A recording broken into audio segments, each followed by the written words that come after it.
ፀጉራችሁን ቅባት ስትቀቡ ብጉር ወይም ደግሞ ሽፍታ ግንባራችሁ ላይ ይወጣል? ሰላም እንዴት ናችሁ? ዶክተር አሳንቲ ነኝ። ዛሬ ደግሞ የምንነጋገረው ስለ ፈንጋል አክኒ ወይም ደግሞ አንድ ሰው ፀጉሩን ቅባት ከተቀባ በኋላ ወይም ፀጉሩ ሲቆሽሽ አካባቢ የሚመጣን የብጉር አይነት ነው። በአብዛኛው ይሄ ብጉር የሚከሰተው ግንባር ላይ ወይ ደረት ላይ እንዲሁም ደግሞ ጀርባ ላይ ነው። የሚከሰተው በፈንገስ አማካኝነት ነው።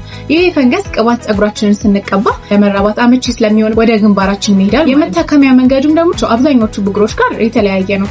ኬቶኮናዞል ሻምፖ 2% ፎሮፎሩን ለማጥፋት ብዙ ጊዜ የሚታዘዝ ሻምፖ ነው። ይሄ ሻምፖ በፋርማሲ ይገኛል። ይሄንን ሻምፖ ግንባራችን ላይ በቀጥታ ለ3 ደቂቃ ብቻ ነው የምናቆየው። ተቀብቶ ማደር ከ3 ደቂቃ በላይ ይሄንን ሻምፖ ማቆየት ቆዳችን እንዲቆጣ ያደርጋል። በሳምንት 3 ቀን ይሄን ሻምፖ መቀባት ነው። ሄቪ የምንላቸውን ቅባቶች እንደ ካስተር ኦይል፣ ኮኮናት ኦይል አለመቀባት ወይም ከተቀባንም ደግሞ ግንባራችንን እንዳይነካው ማድረግ ነው። የሞከራችሁት ነገር ካለ ወይ እንዴት እንደጠፋላችሁ ሐሳባችሁን ኮሜንት ላይ ጻፉልኝ። ሰላም ዋሉልኝ። አበ ጉዳይ ባይ